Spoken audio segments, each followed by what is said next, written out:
પાલનપુરના ગુરુ નાનક ચોક ખાતે આજે કોંગ્રેસના કાર્યકરો અને અગ્રણીઓ મોટી સંખ્યામાં એકઠા થયા હતા। ભાવનગર લઠ્ઠાકાંડ મુદ્દે સરકારની નિષ્ફળતા અને ગૃહમંત્રીના રાજીનામાની માંગ સાથે કોંગ્રેસે ભાજપ સરકાર સામે આકરા પ્રહાર કર્યા હતા।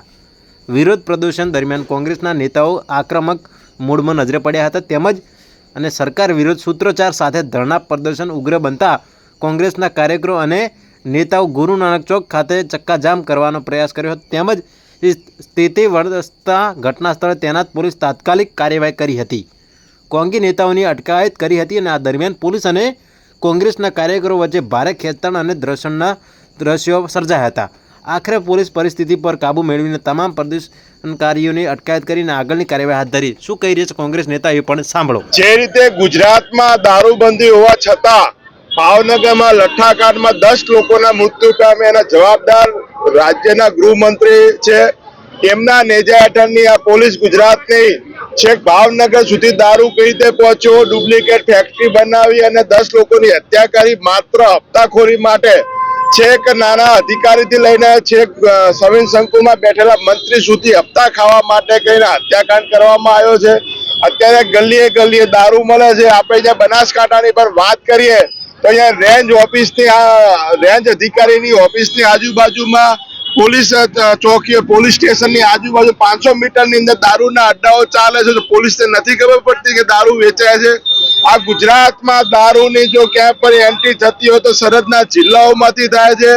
પોલીસની રેમ નજર હેઠળ થાય છે ને જ્યારે આવા લઠ્ઠાકાંડ થાય ત્યારે મહિના પૂરતો દારૂ બંધ કરવામાં આવે છે, મહિના પછી ડબલ હપ્તા કરીને દારૂ ચાલુ કરવામાં આવે। આજના દિવસમાં કોઈ મોટામાં મોટો બુટલેગર હોય તો ગુજરાતની પોલીસ છે, ગુજરાતના ગૃહમંત્રી છે, જેમના નેજા હેઠળ ગુજરાતમાં આટલો મોટા પ્રમાણમાં દારૂ આવે છે। હત્યાકાંડની જવાબદારી લઈ જેમ દેશના શિક્ષણ મંત્રીએ નીટની પેપર લીકમાં જવાબદારી લીધી એમાં હત્યાકાંડની જવાબદારી હર્ષ સંઘવીએ લઈને રાજીનામું આપવું જોઈએ અને હર્ષ સંઘવીના રાજીનામાની માંગણી સાથે અહીંયા ધરણા પ્રદર્શન કરી રહ્યા છે।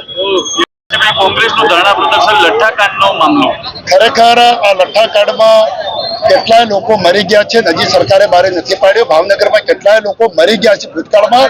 અત્યારે સમગ્ર ગુજરાતમાં ડુપ્લિકેશન માટે તેલ હોય, દારૂનો ડુપ્લિકેશન એટલે કેટલું હદ કહેવાય। જ્યારે કરોડો રૂપિયા હપ્તો જવાતો હોય, બનાસકાંઠાની વાત કરો આજે બોર્ડર ઉપર છે ત્યારે આઈજીની એસપી પણ અહીં સાંભળે છે, મોટી ટ્રકો નીકળે છે।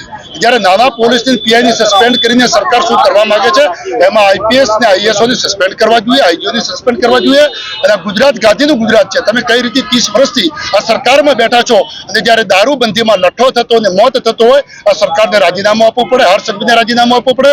તમને આ હોદ્દા ઉપર રહેવાની કોઈ સત્તા જ નથી। જ્યારે ગુજરાતની પબ્લિક દારૂમાં મરતી હોય, મોંઘવારીમાં મરતી હોય, દારૂના હપ્તા જ્યારે પોલીસમાં કરોડો રૂપિયા સરકારમાં જતા હોય અને એનો એસપી જ્યારે પોસ્ટિંગ કરાવતો હોય ત્યારે કરોડોનું ટેન્ડર ભરી કરાવતો હોય, જ્યારે ડીવાયએસપીનું કરોડોનું ટેન્ડર ભરી લોકલ પણ ભાજપના એમએલએ મિનિસ્ટરનું નથી ચાલતું।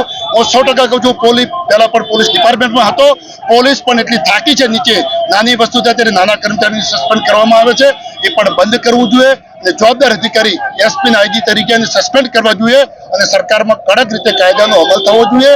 અને દારૂબંધી દારૂ પકડ્યા પછી પણ અઢળક નુકસાન થાય છે એને પણ સરકારે રિફંડ મળીને ગરીબ પ્રજાને આપવું જોઈએ અને એમને ગૃહમંત્રી હર્ષ સંઘવીને રાજીનામું આપવું પડે। બનાસકાંઠાના જે કોંગ્રેસે મજબૂત ધારણા કર્યા છે અને પ્રજાને પણ વિનંતી છે હવે સરકારને ઓળખવાની જરૂર છે અને ખરેખર ગૃહમંત્રી રાજીનામું આપે અને દારૂ ને લઠ્ઠાકાંડ બંધ થવા।